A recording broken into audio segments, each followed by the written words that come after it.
All right, hello guys. So I thought rather than trying to get everyone together because it's real mission, let me just record it and let you guys see for yourself. Um, and it probably helped me more anyway doing it myself because I really want to reminisce and remember the time that I had with mum and dad on Hajj and the blessings that he gave me. So look, let's just jump straight in. This is more for me than anyone else. I know it's going to be a bit rough, but inshallah, it's worthwhile. Yeah. Okay. So 1st of August 2019, one of the best days of my life. Okay. So we got to the Haram around midnight, and I did a full tawaf with mum and dad. I mean, the first time you go towards the Haram, I mean, I remember this time it was really that I was trying to make sure that I don't look, not even see a single thing, because you don't know last time. As soon as I got to the hotel, I saw it through the window, which was not good. So I kept my head real down. I remember that when we were walking we went through the main entrance and got all the way to the steps. Subhanallah, got all the way to the steps, and then you just look up, and yeah, the power is there, isn't it? The Kaaba, subhanallah. The first time you look at it, the power is just bang, straight. It's like it's just so you feel it. It's 'cause it's so basic, isn't it? It's just a cube. It's just a box, subhanallah. But it brings you. I don't know. There is serious strength. Strength around. All right, I want to try keeping to the story, otherwise it's going to go on forever. So today I decided to lead as Dad had got us trapped in last time around. So we went forth. It was quite busy, and as the tawaf neared completion, it was at its peak. Today, Mum was slower than normal, and after constant daily tawafs, like last night, she went out by herself. I could see it wearing her down. I pray she is okay for Hajj, inshallah. By the third, she was asking, "Are we done yet?" It's great. I had you got the seven tasbih.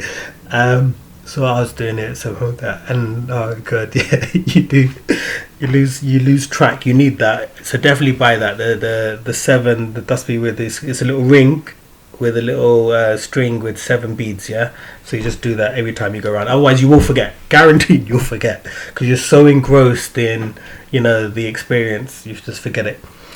I laugh, but mashallah, she is solid as she kept. Got to get messy at the same time. I laughed, but mashallah, she is a solid and kept with it until we completed. Once done, I found Mum a nice place to sit down and look at the Kaaba and pray. So obviously, always when you finish, you want to sit down and just relax. It was only 2 p.m. Only, only 2 p.m. So we had nearly 3 hours till Fajr. That's the beauty of it. Actually, you got no. It's a bit like lockdown, right? Like now with Ramadan, it doesn't really matter. I know what time you wake up, what time you sleep. The kids are up till Fajr, which is quite cool. Same thing there. So as soon as she sat down, me and Dad looked at each other and said, "Let's go." I remember that. That actually, it was Dad's idea. He's just straight away went, "I'm going again," and I was like, "Okay, come, let's go." So Dad said, "I'll see you back here," and for some reason this time I felt okay to let him go. Oh yeah, I remember that. Oh, this is when Subhanallah. This is when I went. Oh my God, this is. So I felt okay to let him go. I guess I too needed some alone time with my Lord, my Malik, my Rob, my everything. So as Dad disappeared into the crowd, I gave Mum my bag of slippers and said, "Meet me in the hotel room after Fajr," and off I went. My intention was to do tawaf for Juwairiya and my family. I had already done tawaf for Kinza and Wali, as they have many years before they can do it for themselves, and I prayed my tawaf for them would give them a good start in life, inshallah. And when I told Juwairiya, her first response was, "What about me?" So with that in mind, I set out and started my tawaf. As I got going, I decided just then, as something came over me, to get as close as I can. And why not try to kiss the black stone from paradise? I may not get a chance again.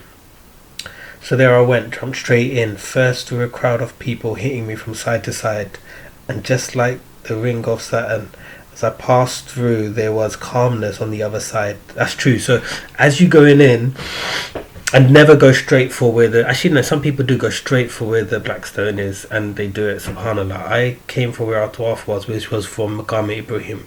That, no, on the other side, yeah.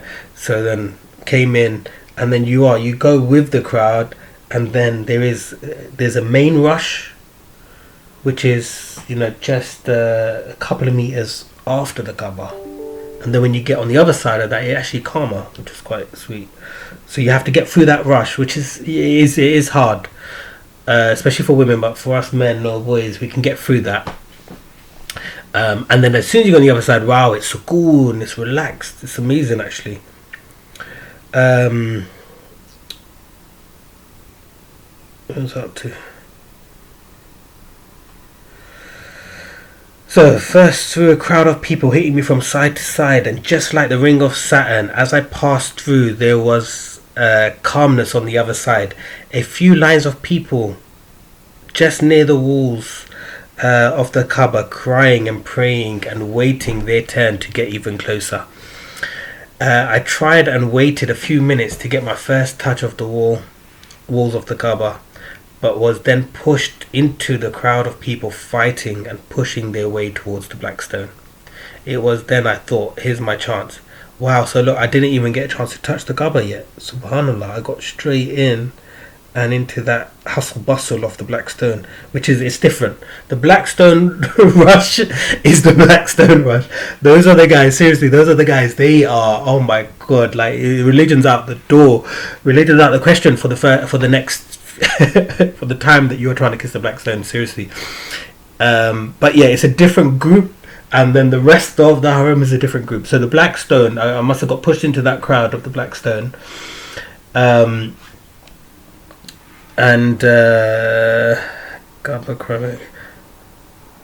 it was then I thought, here's my chance. So I joined in, getting moved left to right, squeezed like an orange being pressed for its juice. I ended up on the right hand side of the blessed black stone. So yeah, I went through, went right around the corner, so yeah, getting pushed and then I ended up on this side where the door is. Okay. And I caught my first glimpse of the inside. So as I was getting passed through that, I caught the first glimpse of the black stone. Because obviously there is more people fighting to get their heads in, and there's a lot of time between each, because 10 or 20 or 100 people are fighting to get their head in. So every time someone comes out, there is a delay between the next person getting in, or the next winner to get in. It was jet black with some white cracks, and many people struggling to get their faces in to take their big kiss and then to be cleansed. For several moments I was there, and then not so there. Yeah, so you think, well, I'm getting closer, and then someone comes out and you're like 10 meters back, and then you're trying to get back in. Well, yeah, it's not fun, I tell you. And I honestly thought I was worried, and you know me, I'm risk taker galore, but I was worried. I thought I could be going down. My arms, honestly, I was like this. Yeah, and make sure you get your arms in a good place if you're going to go in, because you don't want your arms like this or like that. Yeah, you want your arms secure when you go in, like either, cross your arms or whatever, but you want them secured, because honestly, like with my arms, they felt like they were going to snap. It's crazy.